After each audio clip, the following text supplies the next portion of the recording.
This is Pretty Much Pop, a culture podcast, the continuing story of a former orthopedic surgeon who's gone to the dogs. And that Muppet Show reference should tell you something about my lack of depth of knowledge of today's topic, soap operas. That much maligned TV format, which in its original daytime incarnation has nearly disappeared, yet its serialized and or schlocky DNA is all over so much of today's television. I'm Mark Linsenmeyer, or perhaps I was replaced for Pretty Much Pop Season 2 with my evil twin. Tune in next time to find out. I am Sarahlyn Bruck, a writing professor and novelist. At least I think I am, or maybe I have amnesia, and I'm actually the matriarch of a powerful and wealthy family and hiding a few dark secrets. I am Kayla Dryesse. I am a writer by night, a veterinary hospital manager by day, a history nerd, happy to tell anyone who will listen why Lyndon Johnson was the best president we've ever had. Yes, so Kayla was on our disability representation episode a while ago, and it's good enough to, in the new Season 2 regime, to be a guest co-host. So yes, we should say, as little as I know about soap operas, you know a little more, right? You took a class at least? Yeah, I have a degree in screenwriting, so theoretically, we've done a few units on soaps, and certainly those are a place where new writers are targeted to start. But what's your actual background? I know you're doing this because I asked you to do this, but... Yeah, so I have watched a lot of soap operas. I have also watched a lot of more contemporary serial TVs, hardcore Downton Abbey fan. I spend a lot of time watching these serial dramas because, A, as a writer, they're an interesting way to see how people do things, but they also are something that I'm really passionate about, and my goal is to become a drama serial writer. Probably not soaps specifically, probably more primetime television, but that serial format is one that I find really interesting. And having gotten my education in the UK, they have a very high opinion of soap operas. They are definitely part of the contemporary cultural landscape. I think in the US, we've kind of dropped some of the value that we have in them, but within the UK, they're still very well respected and they're very fundamental in their pop culture. So I'm assuming that our audience will be deeply in prestige TV. And so I think one of the things we wanted to talk today about was how a lot of that serialized TV really is. So, Mad Men, you mentioned Downton Abbey. This Is Us is one I watch with my wife. Those are very, very soapy in many ways. But Sarahlyn, you convinced me during this pre-call that we had, for only supporters have heard so far, but that we should consider even the uncut version, the daytime soap, this daily recorded, notoriously trashy. I don't know. That's one of the things we want to talk about. Yeah. So, make the pitch again. Make the pitch again. What's interesting about this and sort of what your history and your, I know you had to research them to write your book. I did. Yeah. So my last novel that came out in March features the main character as a soap opera actress. And the reason why I wrote it, one of my inspirations was I was seeing that soap operas, I think there are only 4 on the air right now. And back when I was in high school in the late 80s, it seemed like there were a lot more. It seemed like there were a dozen or something on. And I think that there were even more on back in the 70s. So I was really curious about why soap operas were kind of losing steam and why they were less popular in that daytime format, that I had grown up with. So I've done some research. I also watched soap operas when I was a kid. I find that as a former actress too, it was kind of a ground for somebody to get a lot of good professional experience. And I was interested in that aspect as well. And also about why actors stay, you will have an actor who will not just use it as a jumping off ground, but you will also see actors like Susan Lucci who are, in the same job, playing the same role for decades. And so I was kind of fascinated with that aspect as well. Or why they don't. I was just listening to a podcast today that was talking about Kate Mulgrew of Star Trek fame on Ryan's Hope, that when she left that after 4 years or something, they just had another actress do her character. And in fact, went through like 4 more doing that character, which is bizarre to me. That seems like something that happens once in a while on, a normal show. Now it's only sort of minor characters, Game of Thrones, they'll swap out the big guy or so, just we need another big guy. He's wearing a mask the whole time. It really doesn't matter, but it seems like something that maybe this says something about the level of willingness to suspension of disbelief might be quite a bit higher if you're willing to just like, even I've heard something about like, well, this person was sick this week, so we had a different actress just sub in for them just for the week and then go away. Like, what? I mean, you do that in theater, right? So you'll have somebody who will come in, step in for roles on the stage, and, you know, you're willing to go with it as an audience member. And I also think, too, that soap operas have, because they run every single day, you're doing a script, basically an episode a day. Often they're doing it in real time. You know, it is, you know, has a lot of theatrical elements. So why not? If your main character, if Bo from Days of Our Lives is going to be played by somebody else, your audience is more likely to go with it than if it's in, you know, Mad Men or something like that. Yeah. And the reality with producing things at that speed is if an actor is out for 2 or 3 days, that could be a week's worth of plots that they're not in. And there's often many different writers working on soap operas, and it's hard to sub things in and change the lineup if something like that happens. So they kind of have to get creative with that. So what is, you know, I threw out trashy, but one of the things I was coming in here with is I think this probably reflects a widespread prejudice against the form. But of course, I haven't really spent that much time with it. I did as a kid on some summer vacation when we just watched a lot of TV in the early 80s, late 70s, somewhere in there. I think it was like All My Children that I watched for a couple weeks straight. At least I had an experience. I had a soap experience. And then certainly I have, you know, I recognized like, well, you mentioned, Kayla, how in Britain so is Skins considered a soap there, that British show? Skins, not so much. Okay. All right. Coronation Street, Doctors, The Archers, the longest running radio soap opera. I think they're going on 50 plus years now.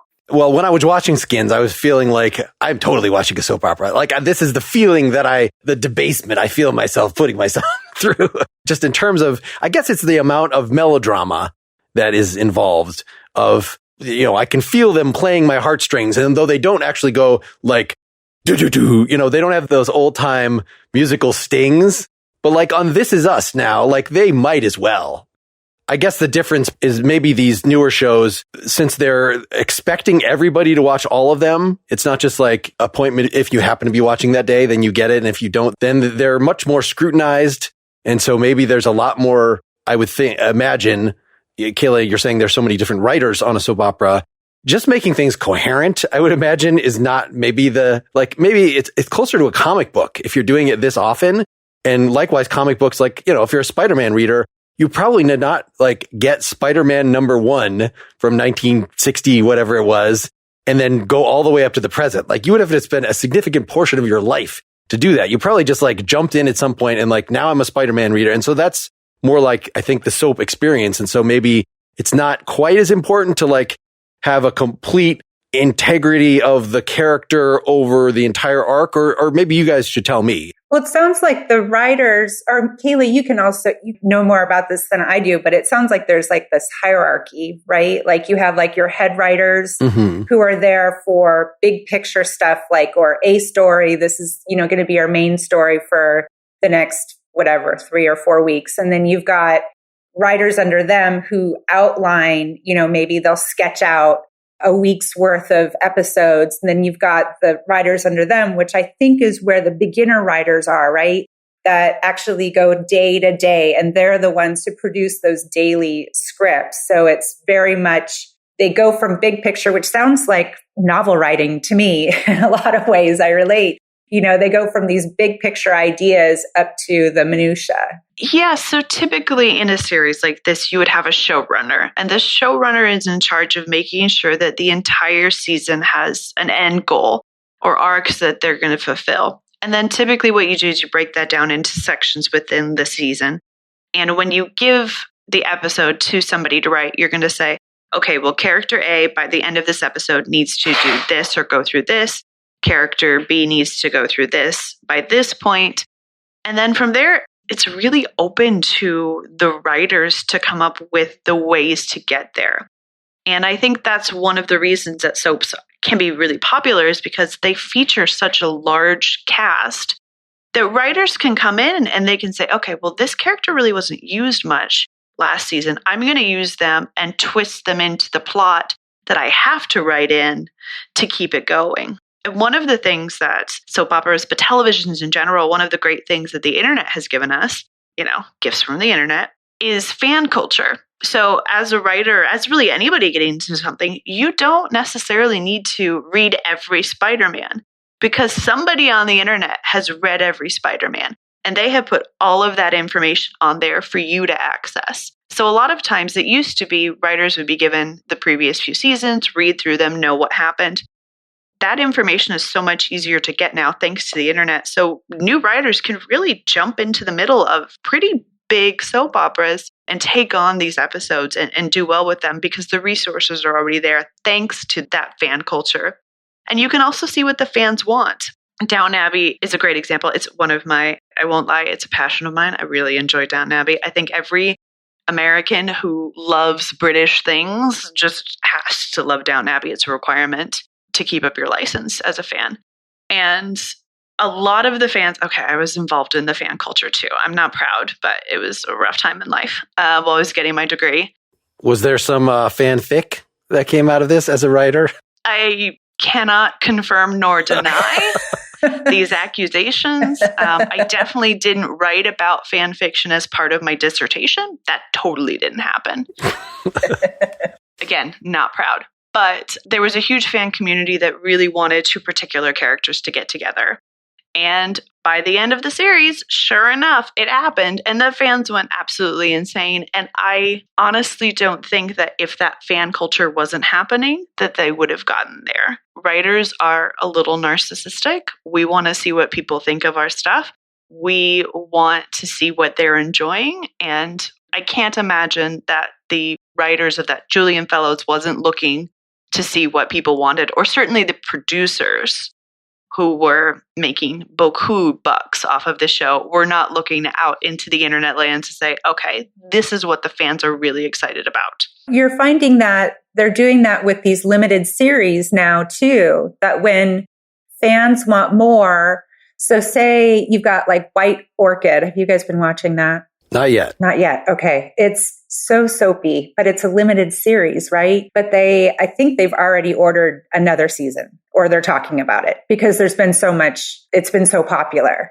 And each one of those characters is hilarious, some more than others, but it's like watching a car wreck or something sometimes. It's like you can't look away. Or Mayor of Easttown, like that also, even though that was prestige TV and it was a limited series, I think they're talking about doing a season 2. I don't know how they're going to bring everybody back, but they're talking about it. Just swap out the actors. It's fine. Yeah. No one will notice.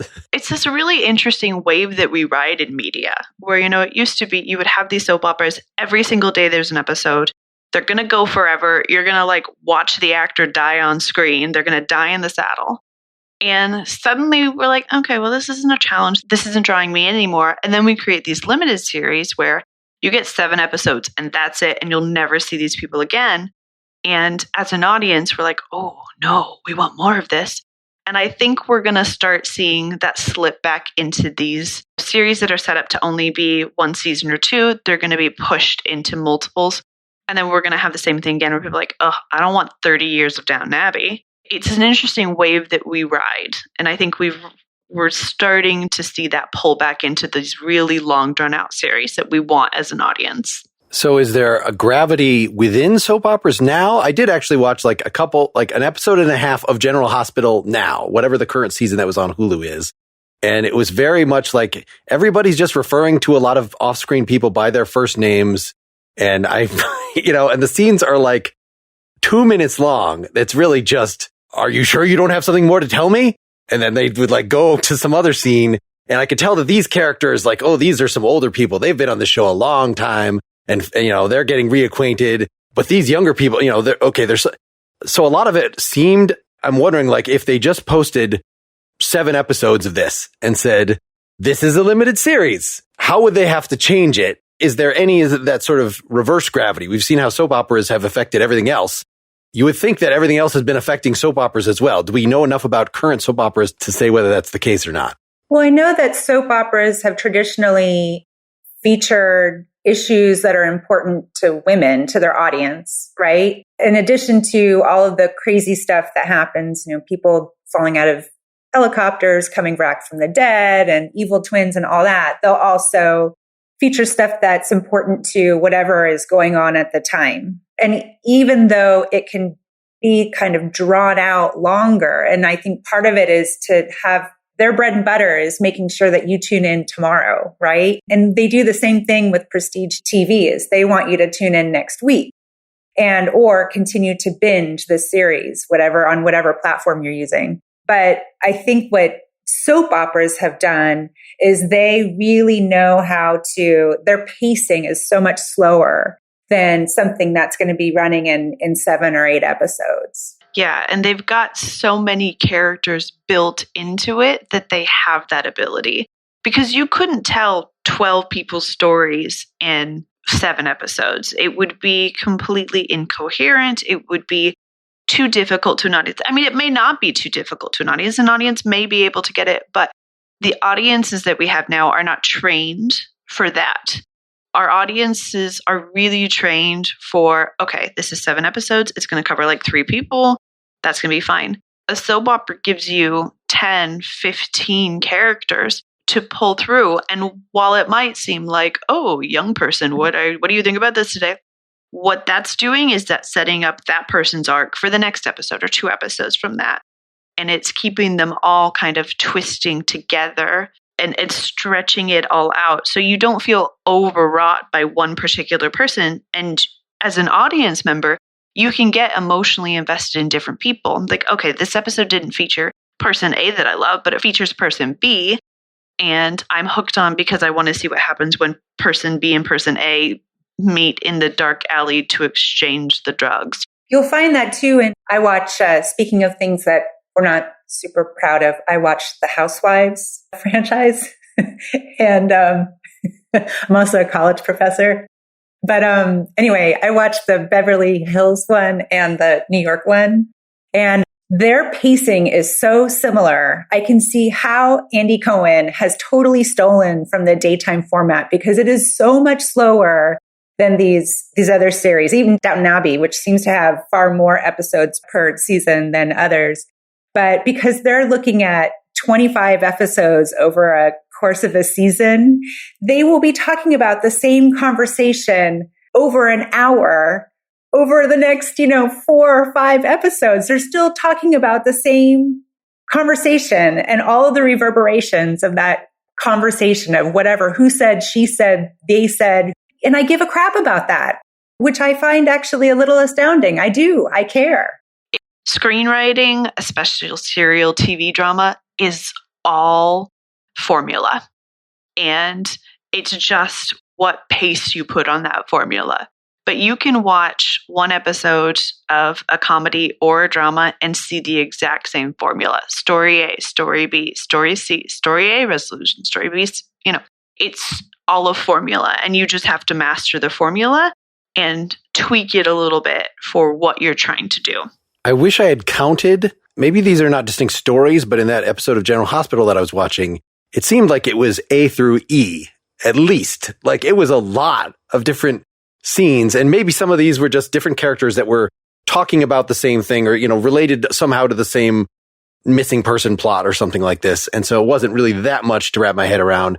But to get it all at once there, I would be extremely surprised if there was, because I guess I'm familiar with this with like sitcoms, exactly what you're saying, Kayla, where you have at most 3 stories, probably more like 2 stories. There's one main one and there's the B plot, and you could kind of write that up. But if somebody said, okay, here's how you have 7 different things that are distinct groups of characters that are going to be having dialogue in different places, and somehow not much is actually going to happen. Like there's going to be just talking about something that did happen, but that doesn't seem like a formula to me. But you're saying that actually it is. It's 100% a formula. And it is writers sitting down and literally plotting out all of those beats of when story A happens, when story B, story C, story D, how many stories you want. I think Grey's Anatomy is a great one to look at. I love Shonda Rhimes. I think she's incredibly talented.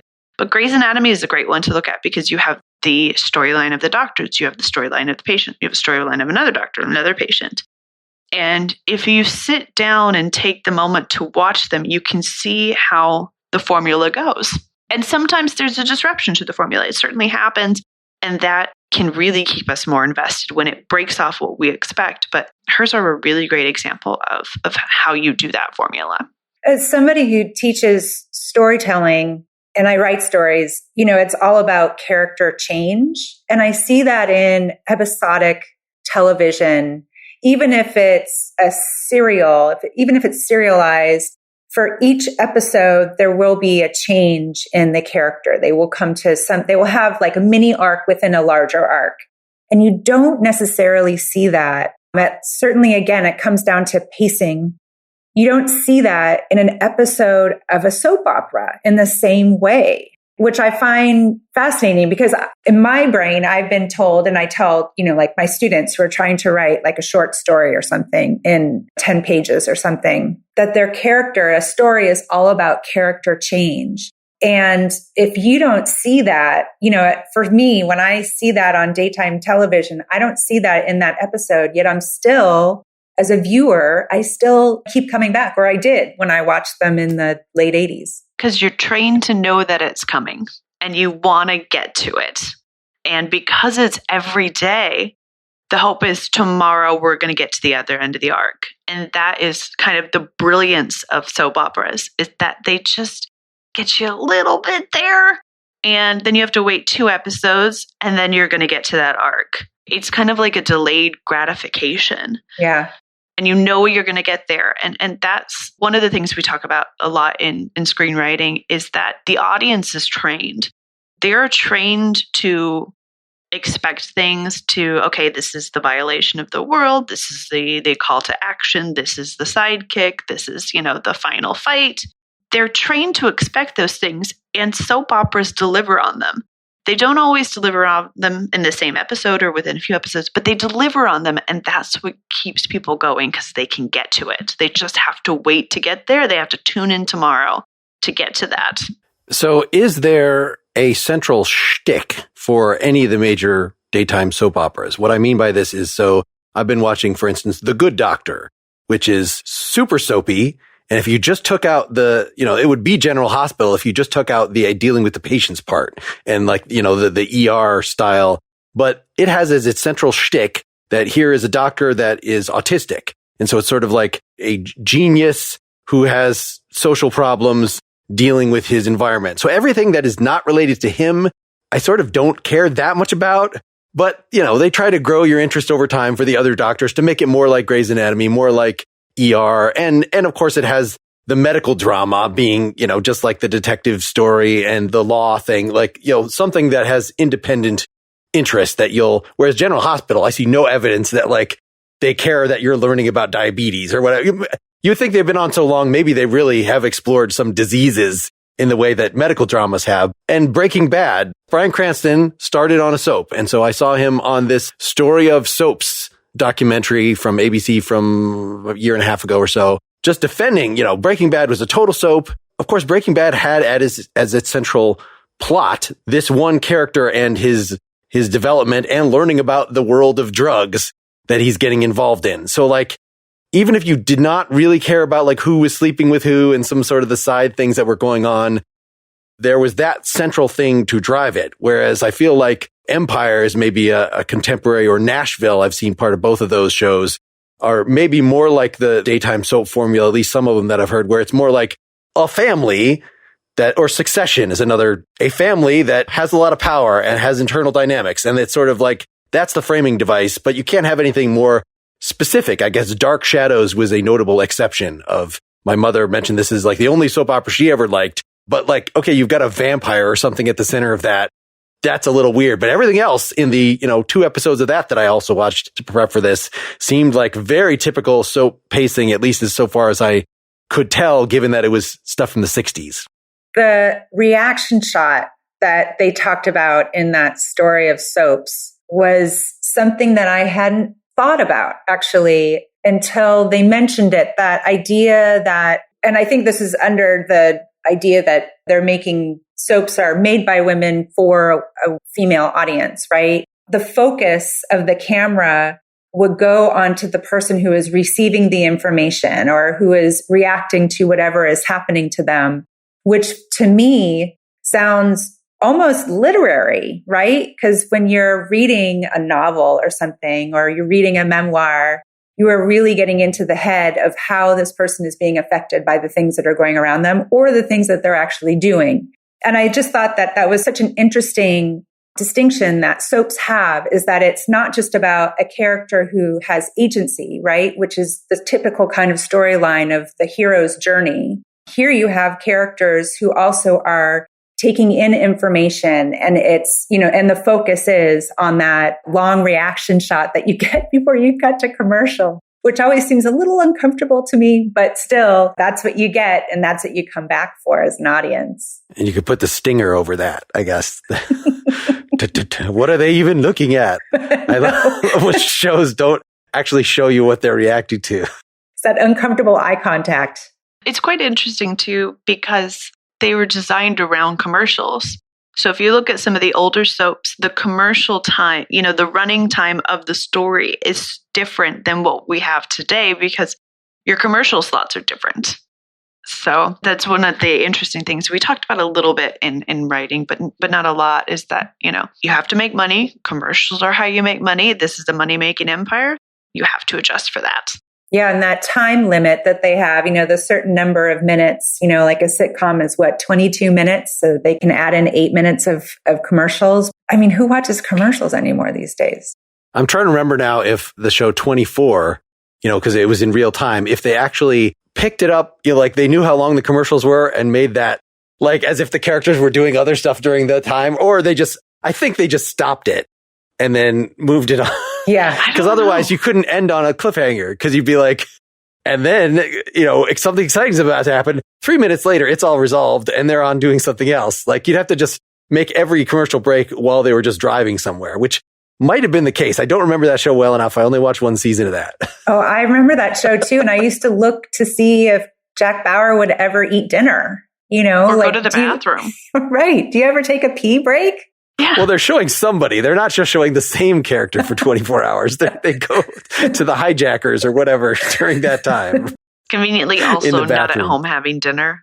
Yeah.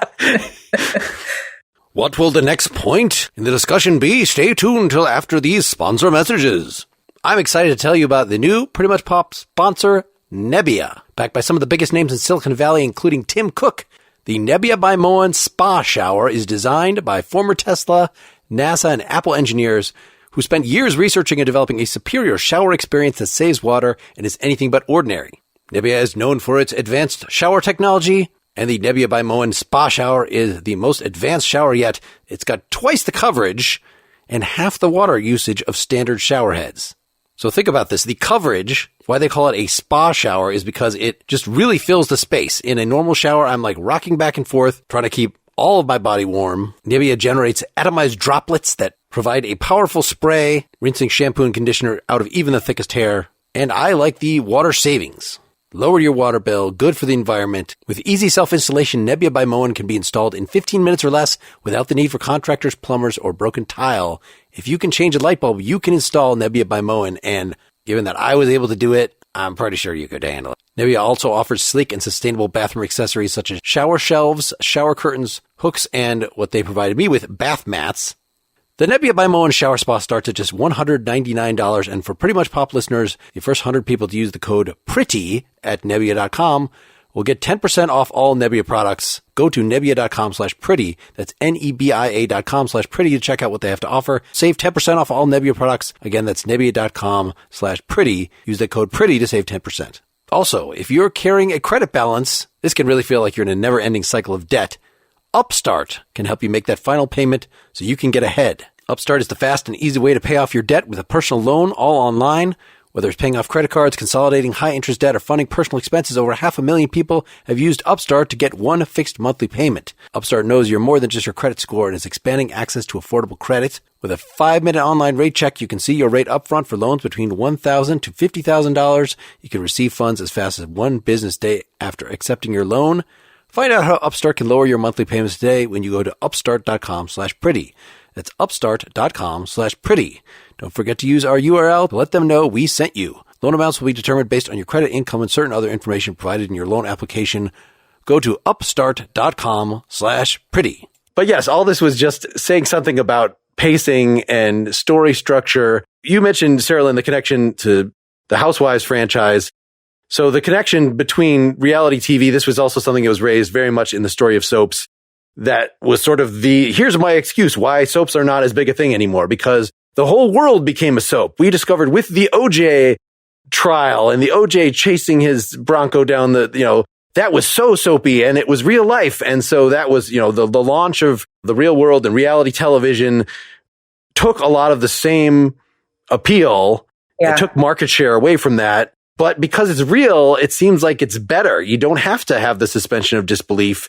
Well, maybe you have to disbelieve that it's not the producers manipulating the people, but at least it's actual people saying real things. Yeah. Well, I mean, the OJ trial did two things. For one, it was stranger than fiction. I remember that. I remember exactly where I was when I was watching that Bronco chase. And it was stranger than fiction. The trial was just bizarre, but it also gave people a break because the trial was on during the day. And so people had a break from watching their soaps and they discovered that they didn't need to come back. There was something here that was equally, if not more compelling to watch during the day. And after that break, I think a lot of the audience just never returned to daytime TV. And that's really when you saw a big drop off in the number of soaps on the air. And I guess the consequent or, simultaneous rise in nighttime soaps, which I think that's what prestige TV has really, that Succession or the shows like that I was mentioning are more related to Dynasty than they are to One Life to Live or whatever. Oh, yeah. Did you guys watch any of those nighttime soaps from the 80s, like Dynasty and Dallas and Falcon Crest? I haven't watched any of those, but I feel like everybody knows about RJ being shot in Dallas. Yes. Like that is just one of those cultural things everybody knows. JR. Yes. I remember talking about that when I was 5 or something, and I have no idea what the show was. But everybody's heard about it. But I think we were acting it out. We were doing games related to this thing that we don't know what it is at all. And just stuff that lives in the culture. There was a whole season that was a dream. Do you remember that? It was all a dream. I remember hearing about that. From yes. Dallas. Wasn't that the ending of the Bob Newhart show too, or one of his? Yes. That, we woke up and he's the whole melodrama, Deus Ex Machina.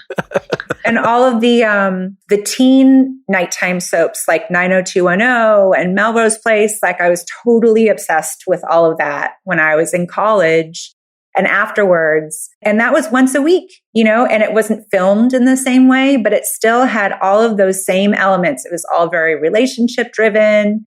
There are a lot of love stories. There were some, ripped from the headline stuff in there too. But a lot of it also was, for lack of a better word, kind of stupid, but entertaining at the same time. Well, and I've been wondering about this. It was described in the documentary as TV by women for women.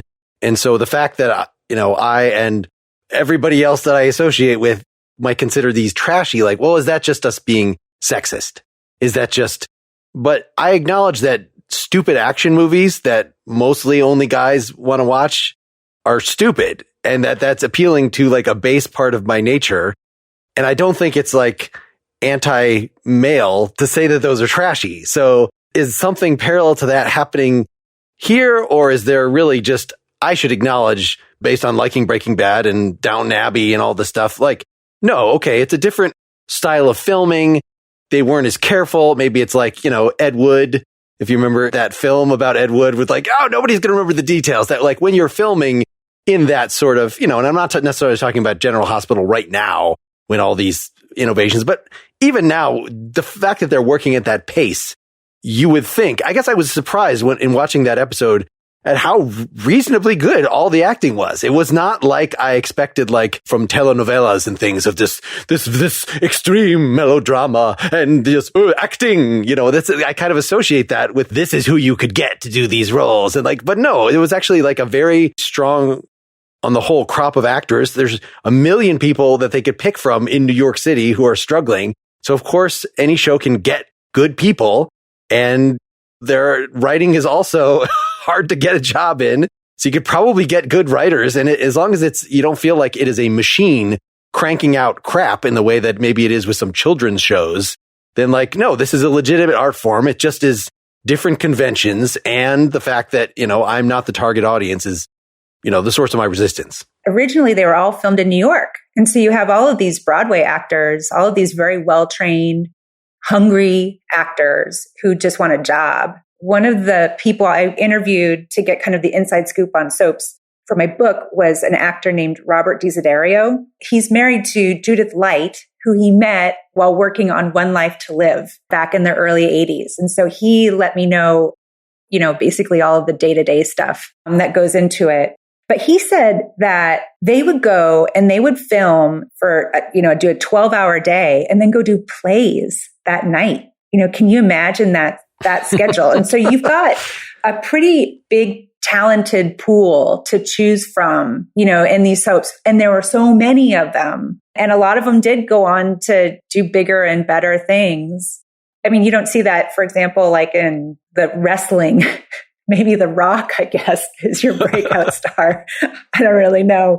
But if that's like what soap operas are to men, you just don't have the same, return on your investment, really, when it comes to those actors going off and doing something really different and creative and smart. And I think, too, if you look at sort of the history of media, you have high art and you have low art.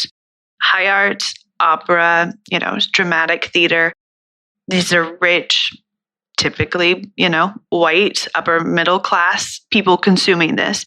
You have things like vaudeville and burlesque that are lower art forms. Certainly a melodrama goes in there for a while, and they have a different target audience. And as you see things develop, the idea of soaps being made by women for women put them into, I think, naturally kind of that sexist low art form. It's just for housewives, and housewives don't count for anything because, they're not making money and they're not contributing to the economy, and it falls into that. And there's a bit of accidental sexism maybe that comes with that.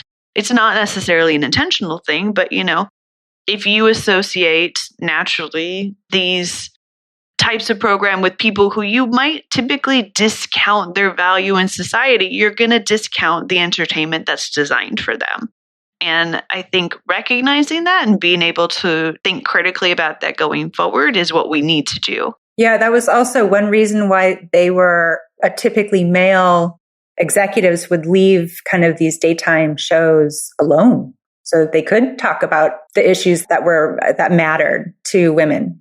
Well, and I imagine in a less condescending way than after school specials, the way that we were as young people delivered up to learn about what bulimia is or whatever. Like it's these Seventh Heaven. Oh man, brutal.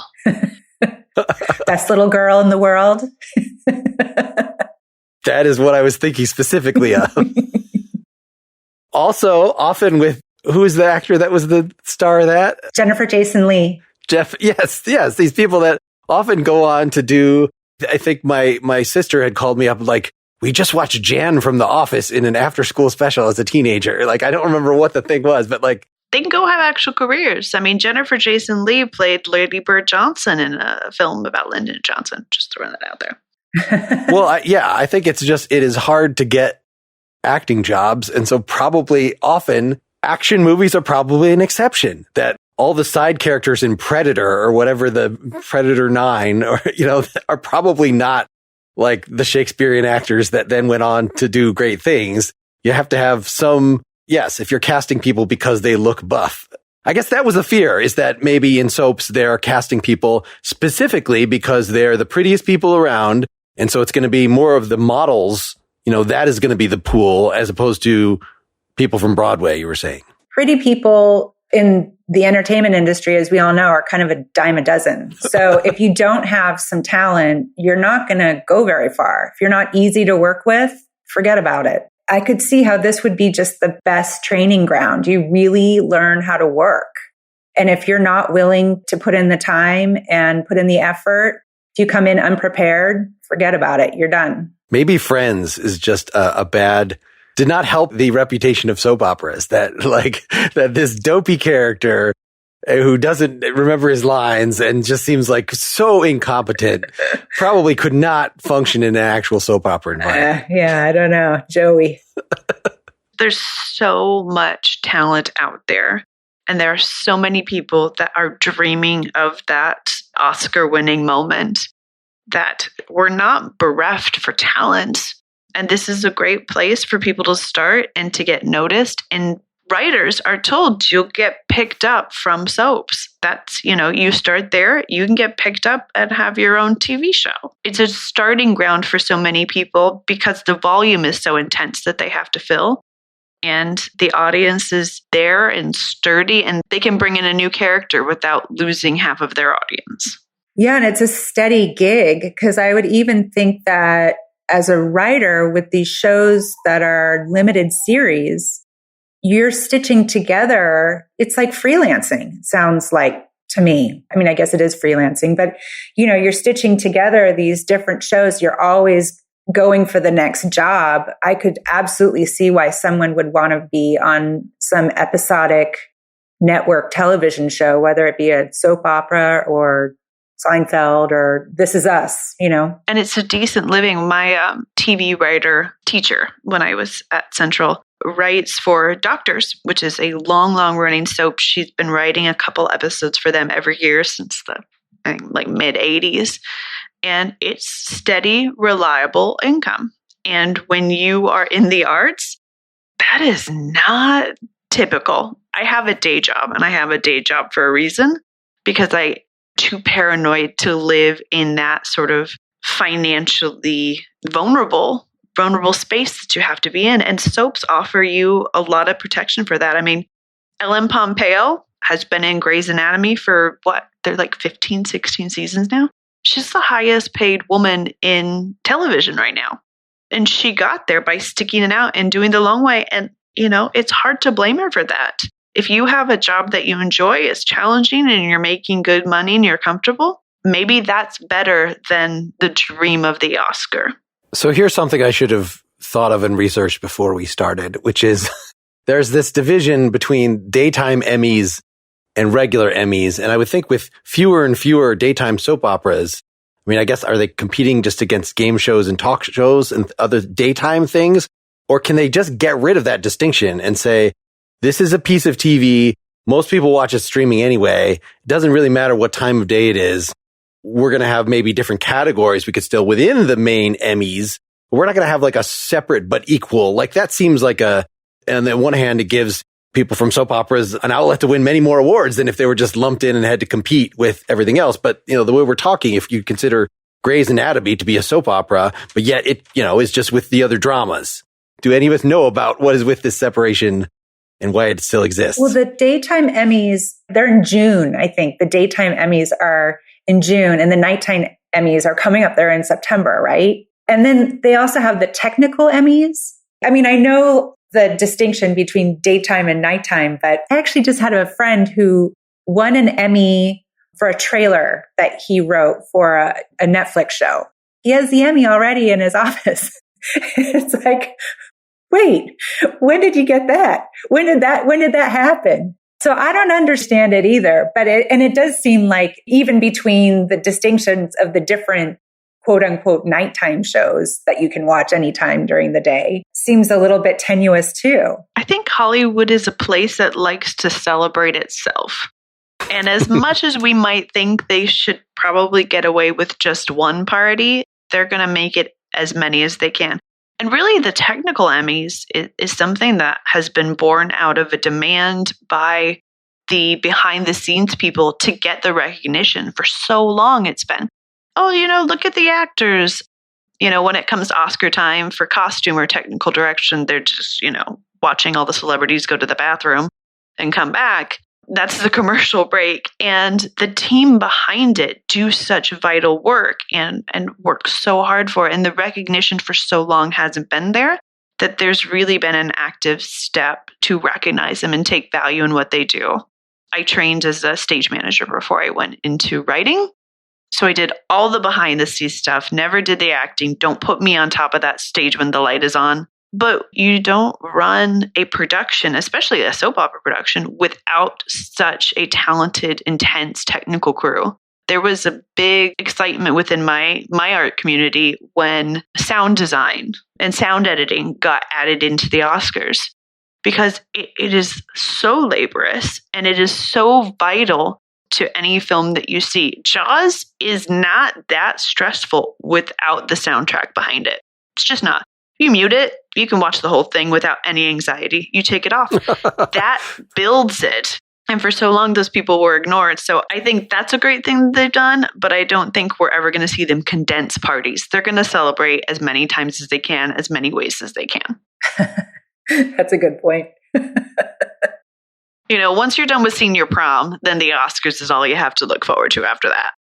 It's just weddings and funerals after that, I guess. Pretty much. As much as we've been talking about the sort of shrinking overall market share of soap operas, just in that there are fewer of them, of course, everything is becoming niche, so that even, primetime shows are judged differently based on their ratings than they would have before. So, it could be just that this is a niche. It is still thriving. I also watched in preparation for this, I turned on the Bold and the Beautiful, which happened to be I can't figure out how many, whether it's the 7,000th episode or the millionth episode. It was a lot of damn episodes. And it just happened to be, this is the one that I tuned in, interviews with everybody involved and showing how they went overseas and they're worshipped like the Beatles, that it seems like, yes, okay, if there's a niche that you don't know why it's popular, it's because internationally they love this.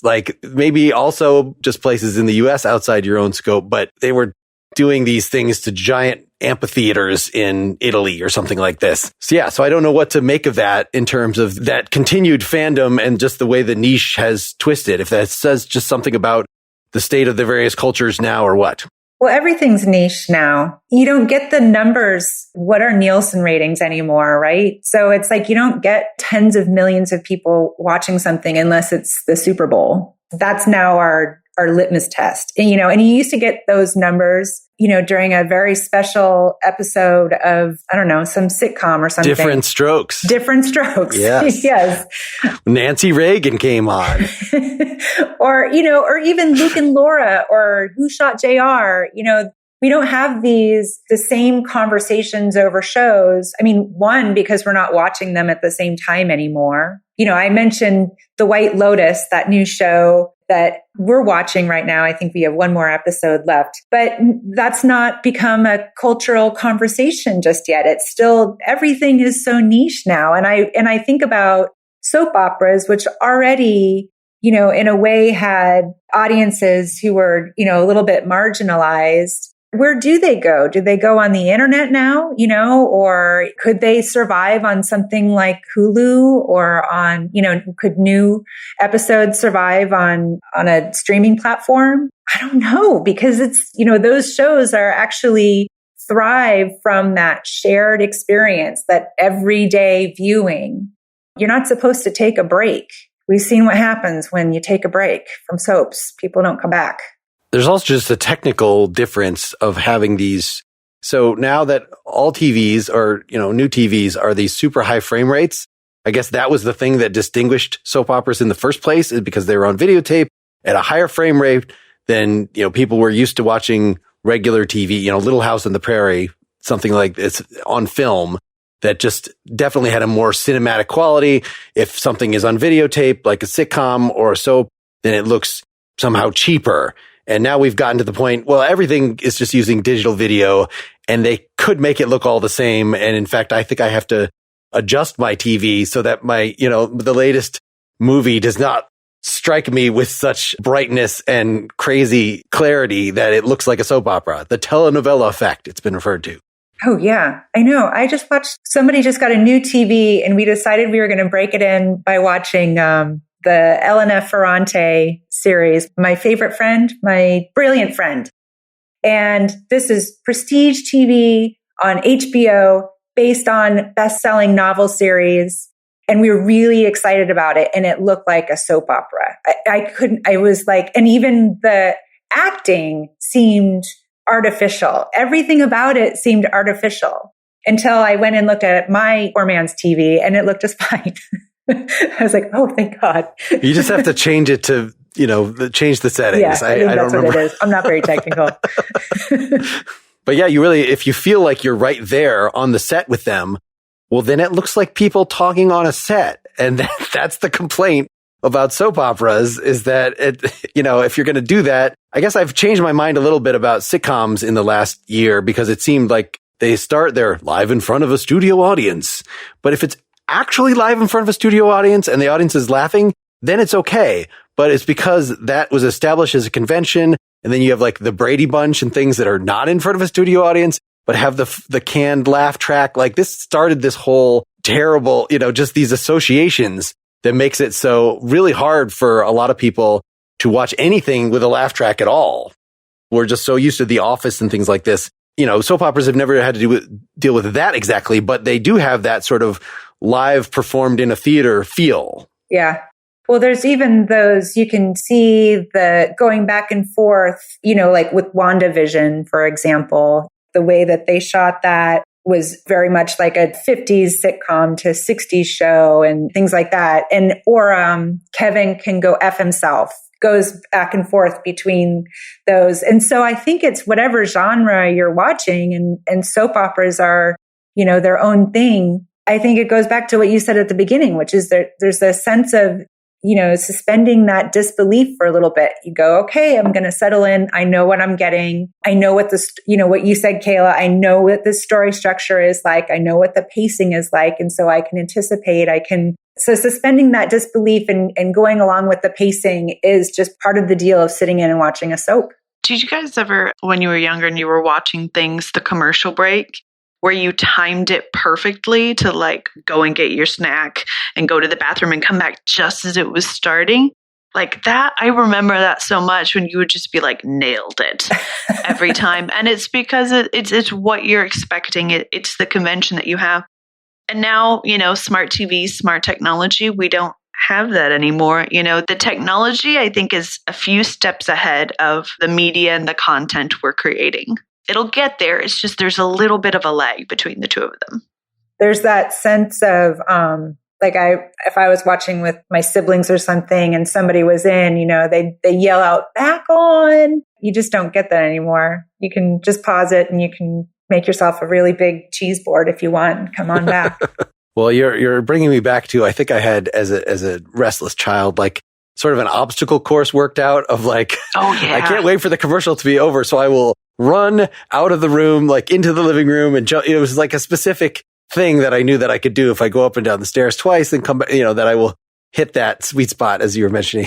Yeah. I used to chase the cats. Like, all right, commercial, where's the cat? I want to pet the cat. And you like run around for a little bit and like, okay, it's not going to happen. Get back to the TV in time. Well, thanks to both of you for joining me for this. I guess any sort of last points that you wanted to make before we get out of here?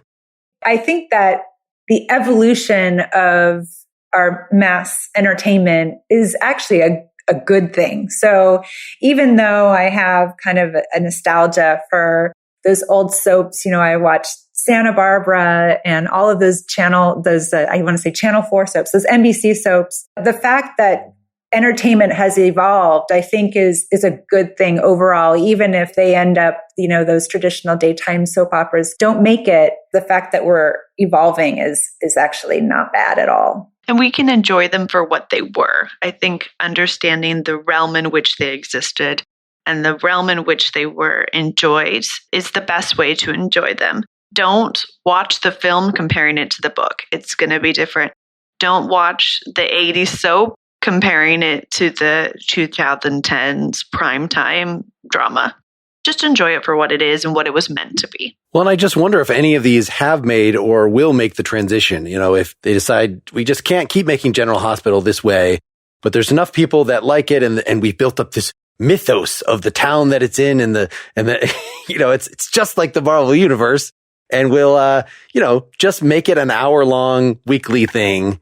And we'll keep the characters and we'll even keep the plots going. Just make it a new season, but just retool it because this is now the way people want to watch stuff. They want to watch a 10-episode, one season thing, and then we can take 5 months off and then we can do another one. And I don't know. It seems like a thing that might have naturally happened, but maybe the fans of this are so attached to that particular way of watching things that as long as those fans exist, then these will stay in the form that they are in. If it ain't broke, don't rewrite it.